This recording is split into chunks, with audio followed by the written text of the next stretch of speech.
Ano yung isang tanong? Nagamit. Yes.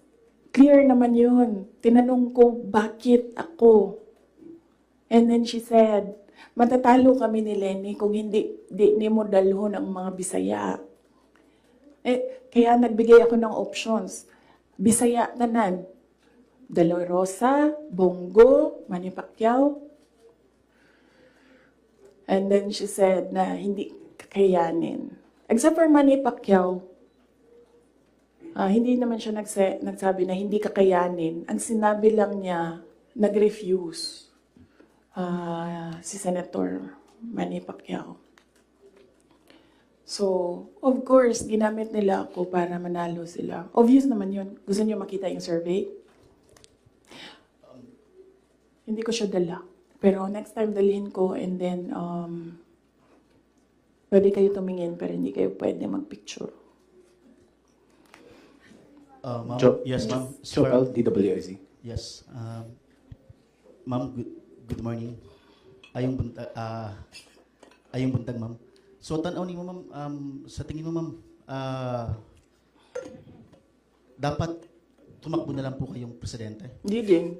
Kung papabalikin ako, tatakbo kang Vice President. Lagay ko dyan.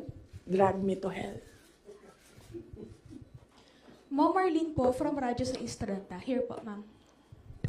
Yes, ma'am.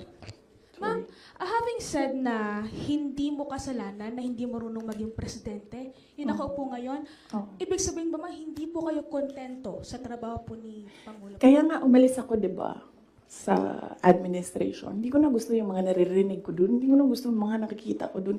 Kayo, kung gusto niyo ng pera, natatakot kayo, kayo lang. Huwag niyo na ako isali. The reason why, noong 2016, ito, sidebar na lang ito, hindi ito kasali, lalo tayong tatagal nito. Huwag na yan. Sige. Ay hindi. Hindi ko na gusto. Kung presidente niyo siya, okay lang. Ako, hanggang vice president lang ako. Hanggang number 2 lang itong bansa na ito. Wala itong number 1 para sa akin. Yes. Bea, Mamborajo.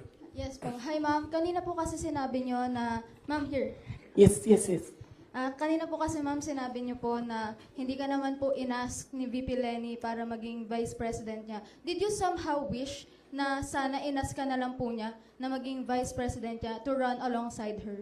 Hindi, ma'am. Uy, ginuukok og nidaog si Lenny. Gukdon, manggihapon na nila si PRD, di ba? Mag-ICC, gihapon na. Ay, samot na.